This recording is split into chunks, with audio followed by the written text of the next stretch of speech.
السلام علیکم ورحمۃ اللہ وبرکاتہ۔ بسم اللہ، الحمدللہ والصلاة والسلام علی رسول اللہ وعلی آلہ وصحبہ ومن والہ۔ محترم ناظرین، آج کے اس لائیو پروگرام میں جو باتیں میں آپ کے سامنے کرنا چاہتا ہوں یا جو باتیں میں آپ کے سامنے رکھنا چاہتا ہوں وہ حرام کمائی اور اس کے بعد نقصانات کے بارے میں، کیونکہ ہم میں سے بہت سارے ایسے بھائی ہیں جو اپنی کمائی کے بارے میں فکر نہیں کرتے ہیں یا سوچتے نہیں ہیں، بلکہ حلال اور حرام کسی میں تمیز اور فرق نہیں کرتے، کمائی ہونی چاہیے بس۔ آج کی اس ملاقات میں حرام کمائی اور اس کے بعد نقصانات کے بارے میں جاننے کی کوشش کریں گے۔ اللہ تعالیٰ قرآن پاک میں فرماتا ہے وَلَا تَأْكُلُوا أَمْوَالَكُمْ بَيْنَكُمْ بِالْبَاطِلِ وَتُدْلُوا بِهَا إِلَى الْحُكَّامِ لِتَأْكُلُوا فَرِيقًا مِّنْ أَمْوَالِ النَّاسِ بِالْإِثْمِ وَأَنْتُمْ تَعْلَمُونَ۔ اللہ تعالیٰ فرماتا ہے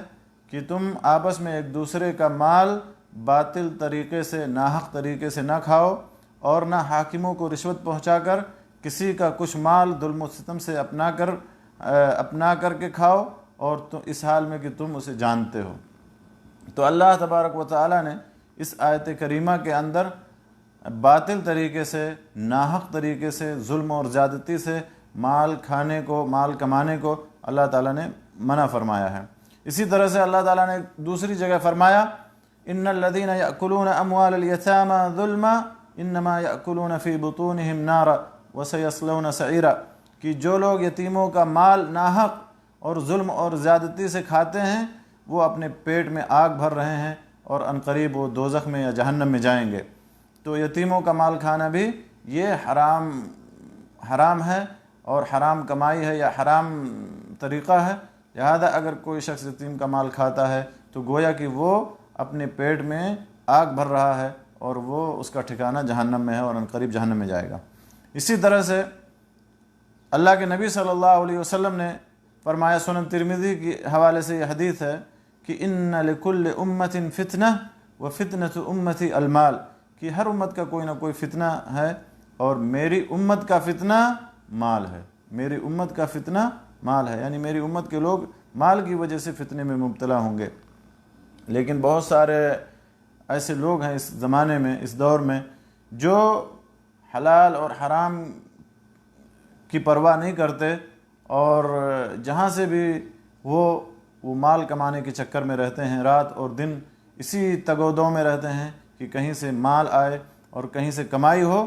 اس بات کی پرواہ نہیں کرتے کہ وہ حلال سے ہے کہ حرام سے ہے، ذریعہ معاش یا کسب معاش کا جو ذریعہ ہے، وسیلہ ہے، وہ حلال ہے یا حرام ہے، اس کی پرواہ نہیں کرتے۔ اور اس بارے میں جو ہے اللہ کے رسول صلی اللہ علیہ وسلم کی حدیث مشہور اور معروف حدیث ہے جو صحیح بخاری کے حوالے سے ہے۔ نبی صلی اللہ علیہ وسلم نے فرمایا لَيَأْتِيَنَّ عَلَى النَّاسِ زَمَانٌ لَا يُبَالِ الْمَرْءُ بِمَا أَخَذَ الْمَالِ أَمِنْ حَلَالٍ أَم مِّنْ حرام، کہ لوگوں کے اوپر ایک ایسا وقت آئے گا کہ آدمی یہ پرواہ نہیں کرے گا کہ مال کہاں سے حاصل کیا، مال کہاں سے کمایا، اس بات کی پرواہ نہیں کرے گا کہ آیا وہ حلال سے ہے یا حرام سے ہے۔ تو وہی حال ہے آج کل اکثر لوگوں کا یا ہم میں سے بیشتر لوگوں کا کہ مال کمانے کے بارے میں یا مال کے حلال اور حرام کی تمیز کے بارے میں ہم پرواہ نہیں کرتے۔ ابن المبارک رحمہ اللہ علیہ فرماتے ہیں کہ ایک درہم اگر کوئی مجھے شبہے کی وجہ سے مل جائے، یا ایک درہم جس کے بارے میں مجھے شبہ ہو جائے، مجھے اس درہم کو لوٹا دینا میرے نزدیک 100,000 یعنی 1,00,000 صدقہ کرنے سے بہتر ہے۔ ایک درہم شبہ کا کوئی مجھے ملے، میں اسے لوٹا دوں، یہ بہتر ہے میرے نزدیک، یا مجھے زیادہ محبوب ہے اس بات سے کہ میں 1,00,000 صدقہ کروں، 100,000 1,00,000 صدقہ کروں۔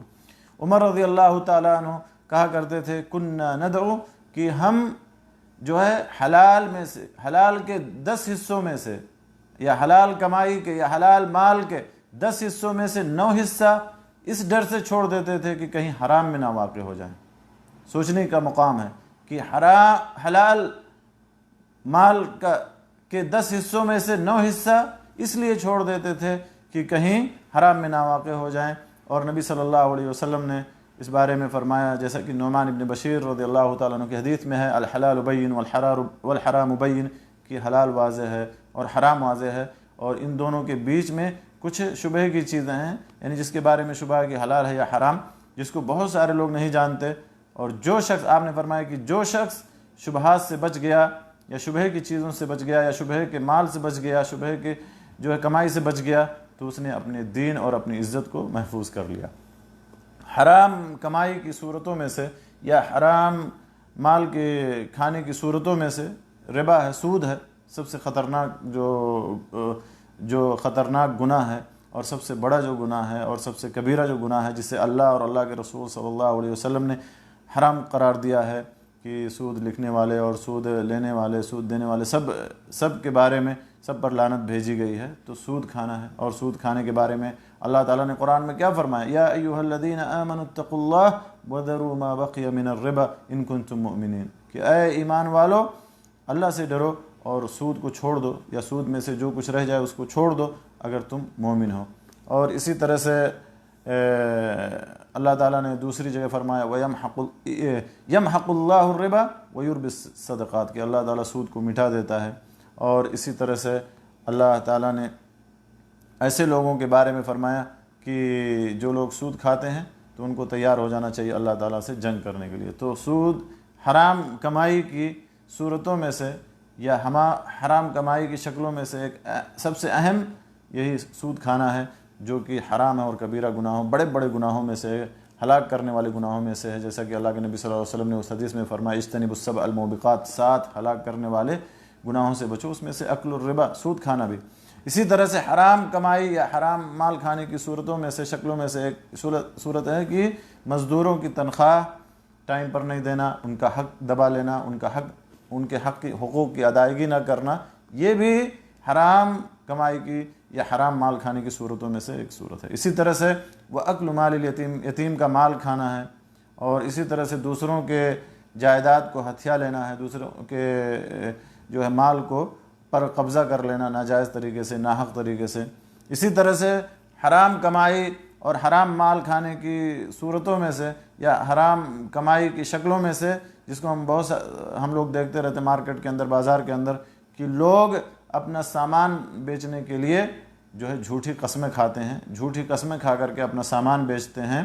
کہ یہ سامان اصلی ہے، اللہ کی قسم یہ سامان اتنے میں خریدا، اللہ کی قسم۔ اس طرح سے جو ہے قسم کھا کر کے، جھوٹی قسمیں کھا کر کے اپنے سامان کو رواج دیتے ہیں یا اپنے سامان کو بیچتے ہیں، تو یہ بھی جو ہے حرام مال کھانے کی صورتوں میں سے ایک صورت ہے، یا حرام کمائی کی شکلوں میں سے ایک شکل ہے۔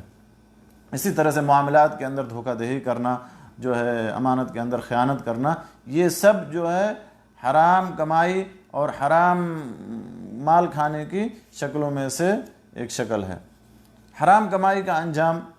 جو ہے بہت ہی خطرناک ہے، دنیا کے اندر بھی، پھر اس کے بعد قبر کے اندر بھی، اور پھر اس کے بعد آخرت کے اندر تو انجام خطرناک ہوگا ہی۔ حرام کمائی یا حرام مال کھانے کے اثرات میں سے جو ہے سب سے پہلی چیز یہ ہے کہ اللہ تعالیٰ جو ہے حرام مال کھانے والے کی دعا کو اللہ تعالیٰ قبول نہیں فرماتا۔ حرام کمائی کرنے والے کی دعا کو اللہ تعالیٰ، حرام کمائی کھانے والے کی دعا کو اللہ تعالیٰ قبول نہیں فرماتا، جیسا کہ صحیح مسلم کے اندر ابو ہریرہ رضی اللہ تعالیٰ عنہ کی مشہور اور معروف حدیث ہے کہ نبی صلی اللہ علیہ وسلم نے فرمایا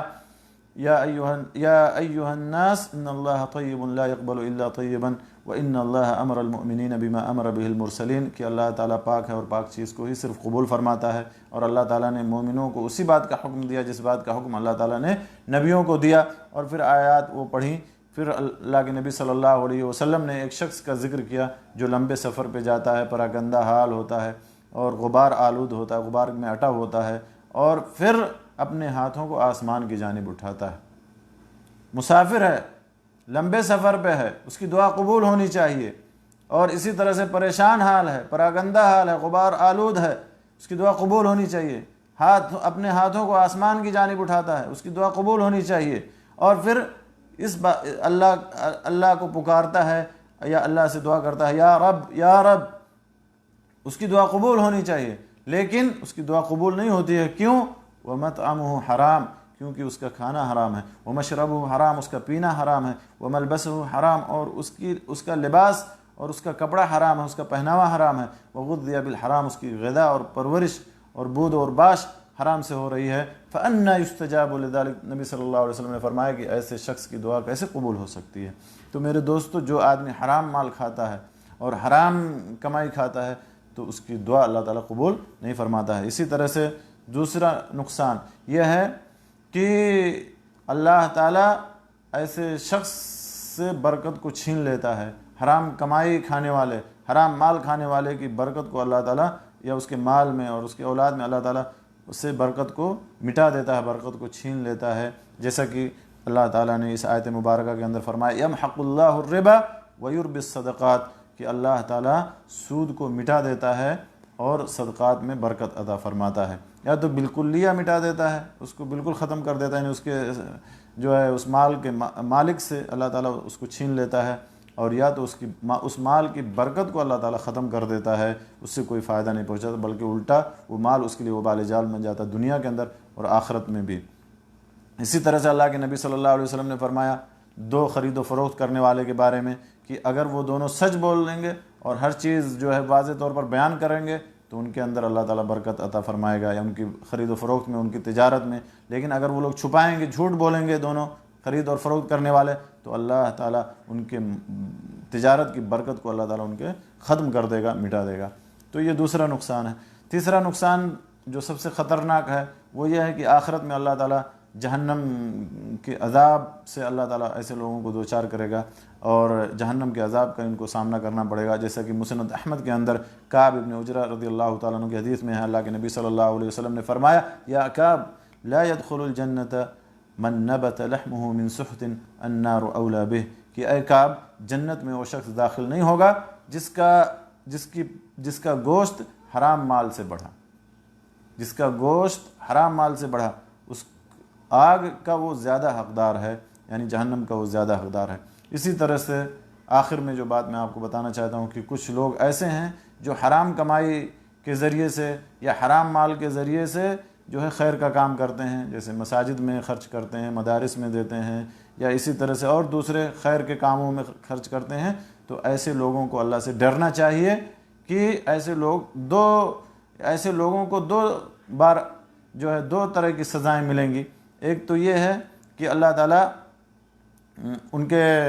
اس عمل کو قبول نہیں فرمائے گا، کیونکہ اللہ تعالیٰ ان اللہ طیب لا یقبل الا طیبا، اللہ تعالیٰ پاک ہے اور صرف پاک چیز کو ہی قبول فرماتا ہے۔ لہذا جو حرام کمائی کے ذریعے سے یا حرام مال کے ذریعے سے خیر کا کام کرتے ہیں، مسجد میں خرچ کرتے ہیں، مدرسے میں خرچ کرتے ہیں، غریبوں کو دیتے ہیں حرام کمائی کر کے، تو ایسے لوگوں کو ڈرنا چاہیے کہ اللہ تعالیٰ ان کے اس اعمال کو قبول نہیں فرمائے گا۔ اسی طرح سے اس حرام مال کی وجہ سے اور اس حرام کمائی کی وجہ سے اللہ تعالیٰ قیامت کے دن ان کو سزا دے گا، اور اللہ تعالیٰ انہیں اس سے دوچار کرے گا۔ سفیان ثوری رحمۃ اللہ علیہ فرماتے ہیں کہ جو کوئی حرام مال کو اطاعت میں یعنی نیکی میں خرچ کرے تو وہ اس شخص کی طرح سے ہے جو اپنا کپڑا پیشاب سے صاف کرے۔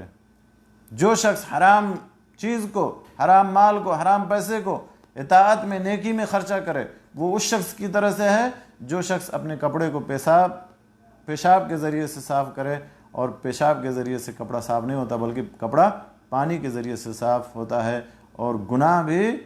حلال کام کے ذریعے سے اللہ تعالیٰ گناہ کو مٹاتا ہے۔ تو ہمیں اپنی کمائی کے بارے میں سوچنا چاہیے، اپنے مال کے بارے میں، اپنے کھانے کے بارے میں، اپنے پینے کے بارے میں، اوڑھنے اور پہننے کے بارے میں، سب کے بارے میں ہمیں سوچنا چاہیے کہ کیا وہ حلال سے ہے یا حرام سے ہے، اور ہمیں دنیا والوں کی طرح سے یا اور لوگوں کی طرح سے کمائی کے پیچھے اس طرح سے نہیں بھاگنا چاہیے، بغیر کسی تفریق کے اور بغیر کسی تمیز کے اور بغیر پرواہ کیے ہوئے کہ وہ حرام ہے یا حلال۔ ہمیں اس بات کی